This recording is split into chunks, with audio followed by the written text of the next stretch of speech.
Hello guys. Hello guys. Ayan, good afternoon. Ito nga pala yung pagpunta ko sa Put too much. Inda dito sa Malaysia, malapit dito sa train station. Ito nga pala yan, nagdala kami ng rice para ipakain sa mga kalapate. Dito napakarami. It's like put. Kaya hintay nyo na malapit dito sa train station. Nag-i-enjoy ako magpakain ng mga ibon. Alam nyo ba yung ibon na to ay kalapati.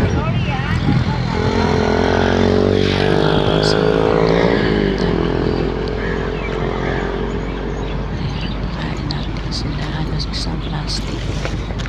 Sinain tatlong baso. Nagkaya ako sa mga kasama ko para pumunta dito sa malapit sa park magpakain ng ibon. Alam niyo ba yung kanin na hinahagis Airport na, ko airport's ay finding. medyo mainit-init pa yan. At yung oras dito ay alas 2 ng hapon. Kainitan. Ayan, makapagpakain lang ng ibon.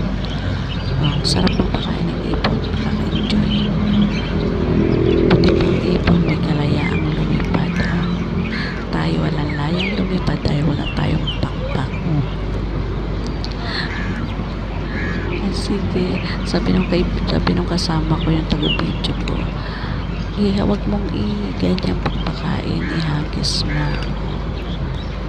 Sila kasi pumupunta sila rito. Ang mga karasamahan ko sa bahay, nagpapatuka sila ng ibon. Ayan. Thank you for watching guys. Hope you like my video. Please like, share, and subscribe to my channel.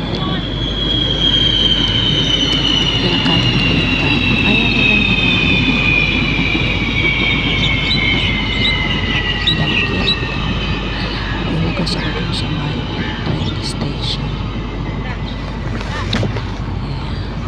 Ayaw nilang lumapit, pinapakain ko yung kuteriya at maraming kanin.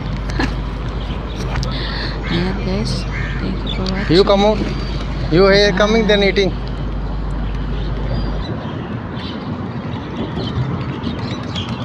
See? You standing there, then afraid.